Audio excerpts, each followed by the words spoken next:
ये आदमी सिर्फ एक छेद करके आसानी से हजारों करोड़ों रुपए कमा लेता है। ये एक अव्वल दर्जे का तेल चोर है जो अपने भयानक ड्रिलिंग स्किल्स के दम पर पाइपलाइंस से अरबों रुपयों के तेल की चोरी कर सकता है। लेकिन इन पाइपलाइंस में छेद करना कोई आसान काम नहीं है। एक छोटी सी चूक बड़े धमाके का कारण बन सकती है। लेकिन लियो इन पाइपलाइंस में ड्रिल करने में एक्सपर्ट है और सालों से सफलतापूर्वक इस काम को अंजाम दे रहा है। यही कारण है कि वो हर छेद के बदले हजारों करोड़ों रुपए की डिमांड करता है और वो तेल चोरों के लिए काम करता है। देखिए कैसे वो इस काम को अंजाम देता है। लियो अपनी ड्रिल को तैयार करता है और फिर 3 मिनट का काउंटडाउन लगाता है।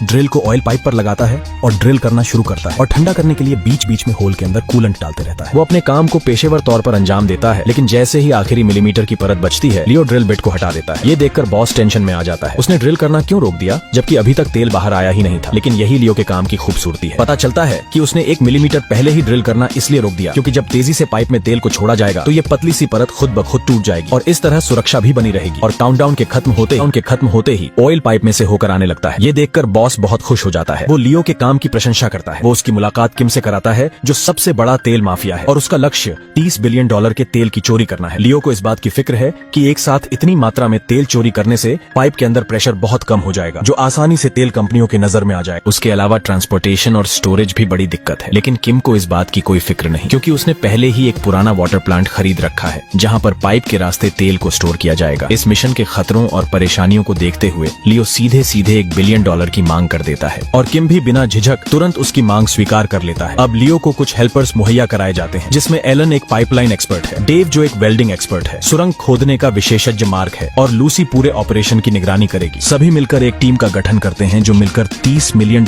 के तेल की चोरी करने की तैयारी करते हैं। अब वो एक निर्धारित स्थान पर पहुंचते हैं जहां से उन्हें एक दीवार को काटते हुए आगे बढ़ना होगा। यहाँ से 50 मीटर आगे जाने पर वो पाइपलाइन तक पहुंच जाएंगे। मार्क एक सांड की तरह बिना कोई चेतावनी दिए हथौड़ा लहराते हुए दीवार की ओर बढ़ता है। 2 दिन के अंदर वो एक सुरंग खोद लेते हैं। इस रफ्तार से उन्हें पाइपलाइन तक पहुंचने में ज्यादा समय लगने वाला नहीं था, लेकिन दुर्भाग्यवश उनके रास्ते में एक कठोर पत्थर आ जाता है जिसे तोड़कर आगे जाने में बहुत शोर होगा और अगर किसी ने सुन लिया तो सारे किए धरे पर पानी फिर सकता है। वो एक तरीका निकालते हैं। वो डेव को बाहर भेजकर तेज म्यूजिक में गाना गाने के लिए कहते हैं, लेकिन डेव इतना तेज गाना बजाना करता है कि पेट्रोलिंग कर रही पुलिस वहां पहुंच जाती है और गाना बजाना रुकवा देती है। ये देखकर लूसी नीचे खुदाई कर रहे लोगों को अलार्म भेजती है, लेकिन वो अपने काम में इतने व्यस्त थे कि उन्हें अलार्म की आवाज सुनाई ही नहीं दी। सौभाग्य से लियो को मलबा हटाते समय वॉल्की टॉकी पर लूसी की आवाज सुनाई दे जाती है। वो जल्दी से जाकर सीवर रिपेयर करने का ड्रामा करने लगते हैं और इस तरह इस मुसीबत से बाहर निकल जाते हैं। लेकिन कुछ दिनों के बाद ही पुलिस को एक फैक्ट्री में एक होल का पता चलता है। उन्हें लगता है कि कोई यहाँ तेल की चोरी कर रहा है। वो डिटेक्टर की मदद से उस पूरी जगह की पड़ताल करते हैं। जल्द ही उन्हें लीड मिल जाती है। उधर लूसी सीसीटीवी में पुलिस को बाहर खोजबीन करते हुए देख लेती है। वो जल्दी से अपनी टीम को बताने के लिए अलार्म बजाती है। अब जैसे ही उन्हें स्थिति का पता लगता है वो बाहर की ओर भागते हैं, लेकिन उसी समय पुलिस का बुलडोजर एक गैस पाइपलाइन को क्षतिग्रस्त कर देता है और जिससे लीक होने वाली गैस के संपर्क में आने से लियो बेहोश होकर गिर जाता है। सौभाग्य से उसका दोस्त एलन समय पर आकर उसकी जान बचा लेता है। उधर पुलिस को लगता है कि इसी गैस पाइपलाइन के कारण उन्हें तेल चोरी की गलतफहमी हुई होगी, मगर इस घटना से किम बहुत ज्यादा क्रोधित हो जाता है। उसका मानना था कि इन लोगों की लापरवाही के चलते पुलिस इतनी करीब पहुंच गई। जल्दी ही दोनों पक्षों में लड़ाई शुरू हो गई और इस मारामारी में किम के हाथों एलन को गोली लग जाती है और वो मारा जाता है। गोली की आवाज सुनकर पास में गश्त लगाती पुलिस मौके पर पहुंचती है। उससे पहले ही किम अपने आदमियों के साथ रवाना हो जाता है। उधर लियो और उसके साथी भी भाग निकलने में कामयाब हो जाते हैं। वो किम को ढूंढकर उससे एलन की मौत का बदला लेने की कसम खाते हैं, लेकिन किम को अभी भी अपने $30 बिलियन